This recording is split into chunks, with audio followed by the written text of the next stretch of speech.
Film में एक ऐसा सीन आता है जहां पल्लवी जोशी एक्साइटमेंट और खुशी से भरी हुई अपने लैब से बाहर आकर अपना मास्क हटाती हैं और एक लंबी सांस लेती हैं। पैंडेमिक के दौर में कई बार हम भी मास्क हटाकर सांस लेते ही थे, लेकिन जब पल्लवी जोशी के कैरेक्टर ने मास्क हटाकर खुली हवा को आंख बंद करके महसूस किया, तो वो केवल सांस लेने की एक आम प्रक्रिया नहीं थी, बल्कि उस खुली हवा में सांस लेने के पीछे कई महीनों का संघर्ष था, उम्मीदों पर खरा उतरने का दबाव था, देश के लोगों की आशाएं थी जिसे उस दिन वो पूरा करने में सफल रही थी। और वो सीन एक्चुअली में न केवल विजय प्राप्ति का उद्घोषण था, बल्कि देश के अंदर पल रहे विरोधियों पर पड़ने वाले करारे प्रहार की शुरुआत थी। रिव्यू करेंगे द वैक्सीन वॉर।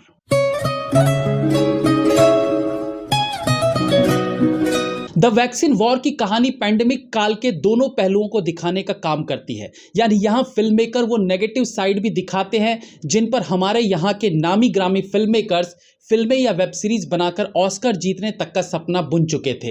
हालांकि उनकी फिल्में बॉक्स ऑफिस पर पानी भी नहीं मांग सकी। वहीं द वैक्सीन वॉर में उस नेगेटिविटी को हटाकर वो दिखाने की कोशिश की गई है जिसके बारे में आम लोगों ने सिर्फ सुना, लेकिन उसके पीछे के प्रोसेस को नहीं जान सके। द वैक्सीन वॉर भारत में वैक्सीन बनने के पीछे की कहानी को दिखाती है। इस तरह की फिल्मों में स्क्रिप्टिंग से भी पहले एक सबसे इंपॉर्टेंट प्रक्रिया होती है, वो है रिसर्च। रिसर्च के साथ कॉम्प्रोमाइज हुआ तो समझो फिल्म की आत्मा ही मर गई। इसलिए सही प्रकार से इस बात की गहराई में घुसना कि ये सब कुछ कैसे घटा, इसे बनाने के पीछे किन छोटी बड़ी परेशानियों का सामना करना पड़ा, ऐसा हुआ तो क्यों हुआ, वैसा हुआ तो उसके पीछे क्या रीजन था, everything should be researched properly, तभी जाकर स्क्रिप्ट पर काम शुरू किया जाना चाहिए। और इस फिल्म के बाकी टेक्निकल एस्पेक्ट्स पर आने से पहले मैं रिसर्च पर ही बात करना चाहूंगा। नॉर्मली हम आम लोगों को इस बात का बिल्कुल ज्ञान नहीं है कि साइंटिस्ट कैसे आने वाली बीमारियों को समय से पहले भांप लेते हैं, कैसे किसी आपदा से लड़ने के लिए वो उसका तोड़ निकालते हैं, या वैक्सीन बनाने की प्रक्रिया किस प्रकार से होती है। साइंटिस्ट किस तरह के साइंटिफिक वर्ड्स का यूज करते हैं, किस तरह से प्रोसेसिंग होती है, यानी मैक्सिमम लोग इन सभी चीजों से अनभिज्ञ होते हैं। लेकिन जब हम इस फिल्म को देखते हैं तो अंदर से इस पूरे प्रोसेस को समझने की एक जिज्ञासा उत्पन्न होने लगती है। आम सिनेमा से अलग कुछ ऐसा जानने का मन करता है जो हमारी नॉलेज को बढ़ाने का काम करती है। तो बिना सटीक रिसर्च के ये सब कुछ दिखाना पॉसिबल नहीं था। फिल्म के स्क्रीन प्ले की बात करें तो एक ऐसी कहानी जिसे देखने में आम फिल्मों जैसा मजा नहीं आता। मजा समझते हैं ना, यानी वल्गर सीन्स, चुम्मा चाटी, larger than life action scenes, कान फाड़ते बीजीएम वाला मजा शायद आपको ना मिले। लेकिन उसके बावजूद फिल्म का स्क्रीन प्ले इतना कसा हुआ रहता है कि आगे क्या होगा वाले मोड में आप रहेंगे।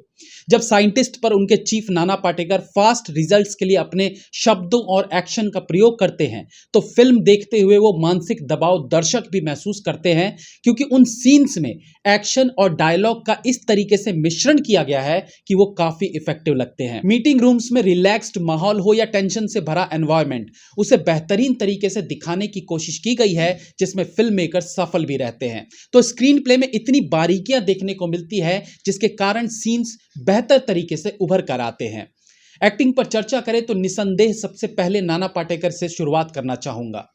नाना पाटेकर के करियर ग्राफ पर हम नजर डालें तो प्रतिघात हो या परिंदा, प्रहार हो या तिरंगा, और अग्नि साक्षी हो या अपहरण या इवन वेलकम, इन सभी फिल्मों में हमें उनका एग्रेशन एक अलग रूप में देखने को मिलता है। या यूं कहिए, फिल्म में भी और रियल लाइफ में भी लोग उन्हें जिस तरीके से एक पागल एक्टर की तरह देखते हैं, वैसा ही पागलपन वो सभी फिल्मों में भी दिखाते हैं। और द वैक्सीन वॉर में भी वही पागलपन दिखाया गया है। लेकिन जब आप इस नाना को देखेंगे तो आपको लगेगा कि पागलपन में भी कितनी वैरायटीज होती हैं।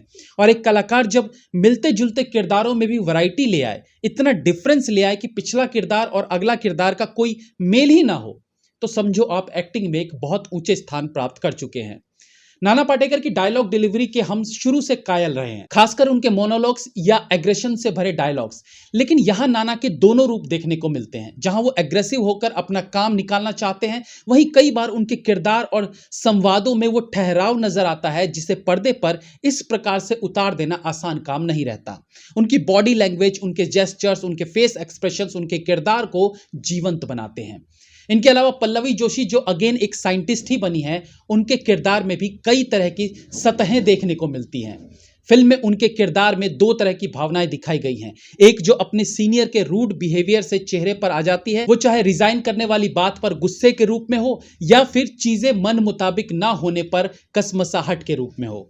इस कैरेक्टर में अनेकों रंग हैं, गुस्सा, प्यार, जेलसी और एक समय पर कुछ कर गुजरने की चाह भी। इन सभी भावों के साथ पल्लवी जोशी अपने किरदार को जस्टिफाई करने में सफल रहती हैं। फिल्म के एक और इंपॉर्टेंट कैरेक्टर को निभाया है राइमा सेन ने। अगर मैं कहूं ये बेस्ट नहीं तो उनका one of the best performance तो जरूर है, तो ये कतई गलत नहीं होगा। एक जर्नलिस्ट के किरदार में वो पूरी तरह से खुद को सरेंडर करती फील होती है।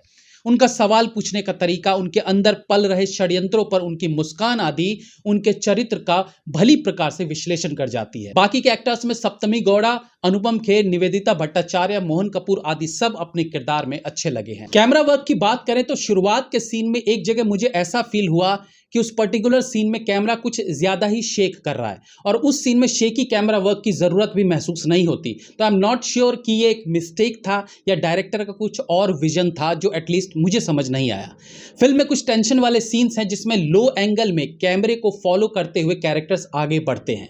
लो एंगल शॉट्स कैरेक्टर्स को बड़ा दिखाने के लिए या यूं कहिए ताकतवर दिखाने के लिए यूज किए जाते हैं और फिल्म में भी इन शॉट्स का इस्तेमाल ऐसे ही मौकों पर देखने को मिलता है जब या तो ये कैरेक्टर्स कुछ सफलता हासिल करते हैं या फिर कोई बड़ा डिसीजन लेने वाले होते हैं।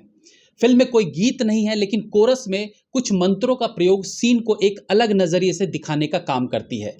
बीजीएम की बात करें तो एक टेंस्ड फिल्म में अक्सर बीजीएम का उपयोग कम रहता है, लेकिन दो सीन्स के बीच या कभी कभी दो डायलॉग्स के बीच की भरपाई करने में बीजीएम का अहम योगदान रहता है। इस फिल्म में कुछ बेहतरीन बीजीएम और साउंड इफेक्ट्स सुनने को मिलते हैं जो सीन को सशक्त बनाता है, पावरफुल बनाता है। फिल्म में कुछ ऐसे टॉप एंगल शॉट्स देखने को मिलते हैं जो पेंडेमिक के दौर वाले शहर को दिखाता है, यानी सुनसान सड़कें इत्यादि। जाहिर बात है इस फिल्म का निर्माण कोरोना और लॉकडाउन आदि के खत्म होने के बाद हुआ है। इट मीन्स कि खाली शहर दिखाने में वीएफएक्स का इस्तेमाल हुआ है जो बहुत इफेक्टिव लगता है। इनके अलावा फिल्म में चूहे और बंदरों के तौर पर सीजीआई का प्रयोग भी दिखाया गया है जो बहुत रियल फील देता है। Last but not the least, direction पर बात की जानी चाहिए। विवेक अग्निहोत्री अपनी पिछली फिल्म द कश्मीर फाइल्स से एक एक्सपीरियंस्ड और नॉलेजेबल डायरेक्टर के तौर पर अपनी पहचान बना चुके हैं। ऑफ कोर्स उस फिल्म में भी अच्छा खासा रिसर्च वर्क था जिसे फिल्म के दौरान भी सबूत के तौर पर दिखाया जाता रहा है, लेकिन द कश्मीर फाइल्स का रिसर्च और द वैक्सीन वॉर के रिसर्च में काफ़ी अंतर रहा होगा। द वैक्सीन वॉर में जिस डीप में वायरस पर डिस्कस होता है, जिस डीप में जाकर दुनिया में हमारे वैक्सीन पर प्रतिक्रिया दिखाई गई है, मीडिया और सोशल मीडिया का प्रभाव दिखाया गया है, उन चीज़ों को सबूत के साथ फिल्म में दिखाना आसान नहीं रहा होगा। सबसे खास बात कि इस फिल्म में उन प्रश्नों के उत्तर भी दिए गए हैं जो वैक्सीन का विरोध करने वालों के मन में हमेशा से बना रहा था या फिर आम जनता के मन में भी रहा था, जैसे कि हमने फॉरेन कंट्रीज से वैक्सीन क्यों नहीं खरीदी इत्यादि। तो इसे आप एक तरफा बनी फिल्म नहीं कह सकते हैं। टेक्निकली भी अगर देखें तो जिस तरीके से फिल्म को एग्जीक्यूट किया गया है, जिस तरीके से एक लाइन की बहुत आम सी कहानी को अपने तरीके से मनोरंजक बनाकर पर्दे पर उतारा है, वो प्रशंसनीय है। सीमित लोकेशंस में भी फिल्म रिच प्रोडक्शन वैल्यू वाली फील लाती है। एक्टर्स से वो अपने मन मुताबिक काम निकलवाने में कामयाब रहते हैं। मैं जरूर कहूंगा कि इस फिल्म को देखने का सबका अपना नजरिया रहेगा। इसमें वो कोर एंटरटेनमेंट शायद मिसिंग हो जहां शर्ट उतार के लोग थिएटर में नाचने लगते हैं, बट यस, ये दूसरे कई तरीके से एंटरटेन करेगी, प्राउड फील कराएगी, गूजबम्स लाएगी। बट अगेन मैं यही कहूंगा, फिल्म हर किसी को सेटिस्फाई कर दे, इसमें प्रश्न चिन्ह बना रहेगा। मेरी तरफ से फिल्म को 3.5 stars. Have a nice day.